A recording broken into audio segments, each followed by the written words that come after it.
Guys, നമ്മളിന്ന് ഉണ്ടാക്കാൻ പോകുന്നത് ഒരു സിമ്പിൾ ഫ്രൈഡ് ചിക്കൻ ബിരിയാണി റെസിപ്പിയാണ്. അതിന് നമ്മളിവിടെ യൂസ് ചെയ്യുന്നത് ഇന്ത്യ ഗേറ്റിൻ്റെ വൈറ്റ് റൈസാണ്. അതൊരു അരമണിക്കൂർ നമ്മൾ വെള്ളത്തിൽ സോക്ക് ചെയ്യാൻ വെച്ചിട്ട് അരമണിക്കൂറിന് ശേഷം ഒരു ഗ്ലാസ് അരിക്ക് 2 ഗ്ലാസ് വെള്ളം എന്നൊരു കൺസിസ്റ്റൻസിയിലാണ് നമ്മൾ എടുത്തത്.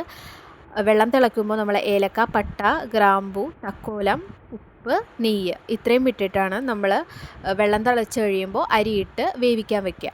ഇനി നമുക്ക് ചിക്കൻ മാരിനേറ്റ് ചെയ്യാൻ വേണ്ടിയിട്ട് ചിക്കനിൽ മുളക് പൊടി, മഞ്ഞൾപ്പൊടി, ഇഞ്ചി വെളുത്തുള്ളി പേസ്റ്റ്, ഉപ്പ്, നാരങ്ങനീര് ഇത്രയും ഇട്ടിട്ട് നന്നായിട്ട് മിക്സ് ചെയ്ത് മാരിനേറ്റ് ചെയ്യാൻ വേണ്ടിയിട്ട് വെക്കുക. മിനിമം അരമണിക്കൂർ എങ്കിലും വെക്കണം, എന്നാലേ ആ മസാലയൊക്കെ നന്നായിട്ട് ആ ചിക്കനിലേക്ക് പിടിക്കുകയുള്ളൂ. 1 മണിക്കൂറാണ് കൂടുതലും വെച്ച് കഴിഞ്ഞാൽ നന്നായിട്ട് മസാല പിടിക്കും. ഓവർനൈറ്റ് വെക്കണമെങ്കിൽ കുറച്ചും കൂടി നല്ലതാണ്. രാവിലെ നമുക്ക് വറുത്തെടുക്കാം. ഇതാണ്, ഈ ഒരു പാകത്തിലാണ് നമ്മൾ ചിക്കൻ വറുത്തെടുക്കേണ്ടത്. ഓവറായിട്ട് ഡ്രൈ ആയി പോവരുത്. അതിന് ശേഷം ചിക്കൻ വറുത്ത ആ സെയിം എണ്ണയിൽ തന്നെ നമുക്ക് മസാല പ്രിപ്പയർ ചെയ്യാം. അതിനായിട്ട് നമ്മൾ സ്ലൈസായിട്ട് അരിഞ്ഞ സവാള അത് നന്നായിട്ട് വഴറ്റിയെടുക്കുക. പെട്ടെന്ന് വഴറ്റി കിട്ടാൻ വേണ്ടിയിട്ട് നമ്മൾ കുറച്ച് ഉപ്പും കൂടി അതിലേക്ക് ആഡ് ചെയ്യുന്നുണ്ട്. നന്നായിട്ട് വഴറ്റിയെടുക്കണം. അതിനുശേഷം സവാള നന്നായിട്ട് വഴഞ്ഞ് വന്ന ശേഷം നമുക്ക് കുറച്ച് ഐറ്റംസ് അതിലേക്ക് ആഡ് ചെയ്യാനുണ്ട്. ഇതൊക്കെയാണ് നമുക്ക് ആഡ് ചെയ്യാനുള്ളത്. ആദ്യം നമുക്ക് ഇഞ്ചി വെളുത്തുള്ളി ചതച്ചത് ആഡ് ചെയ്യാം. അത് നന്നായിട്ട് ഇളക്കി കഴിയുമ്പോൾ കുറച്ച് പച്ചമുളകും കൂടി, എരിവിനായിട്ട് കുറച്ച് പച്ചമുളക്. ഇതിൽ നമ്മൾ മുളക് പൊടി ആഡ് ചെയ്യുന്നില്ല, അപ്പോൾ അതുകൊണ്ട് നമ്മൾ അതിന് പകരം കൂടുതൽ പച്ചമുളകാണ് നമ്മൾ ആഡ് ചെയ്യുന്നത്. അപ്പോൾ അതുകൊണ്ട് കുറച്ച് കൂടുതൽ പച്ചമുളക് നമുക്ക് അതിലേക്ക് ആഡ് ചെയ്യാം. നന്നായിട്ട് മിക്സ് ചെയ്ത് ആ കുത്തൽ മാറുന്നവരെ നന്നായിട്ട് മിക്സ് ചെയ്ത് കൊടുക്കാം. അതിന് ശേഷം നമുക്ക് കുഞ്ഞു കുഞ്ഞായിട്ട് അരിഞ്ഞു വെച്ച് തക്കാളി നമുക്ക് അതിലേക്ക് ആഡ് ചെയ്ത് കൊടുക്കാം. തക്കാളി അളവൊക്കെ നമ്മുടെ ഓരോരുത്തരുടെ ഇഷ്ടം പോലെയാണ്. കാരണം മസാല കൂടുതൽ വേണമെങ്കിൽ കൂടുതൽ തക്കാളി ആഡ് ചെയ്യുന്ന നല്ലത്. ഇവിടെ ഞങ്ങൾ 3 തക്കാളിയാണ് ചെറുതായിട്ട് അരിഞ്ഞ് 3 തക്കാളിയാണ് അതിലേക്ക് ആഡ് ചെയ്തിട്ടുള്ളത്. മസാല കൂടുതൽ കിട്ടാൻ വേണ്ടിയിട്ട് 3 തക്കാളിയും കൂടി ആഡ് ചെയ്തിട്ട് നന്നായിട്ടൊന്ന് മിക്സ് ചെയ്ത് കൊടുക്കാം. നന്നായിട്ട് മിക്സ് ചെയ്ത് ഈ ഒരു സ്റ്റേജ് ആവുമ്പോൾ നമുക്ക് അതിലേക്ക് ആഡ് ചെയ്യാനുള്ളത് കുറച്ച് പുതിനയില, മല്ലിയില ഇതൊക്കെയാണ് നമുക്ക് അതിലേക്ക് ആഡ് ചെയ്യാനുള്ളത്. ചെറുതായിട്ട് അരിഞ്ഞ പുതിനയിലയും മല്ലിയിലയും നമുക്ക് അതിലേക്ക് ആഡ് ചെയ്ത് കൊടുക്കാം.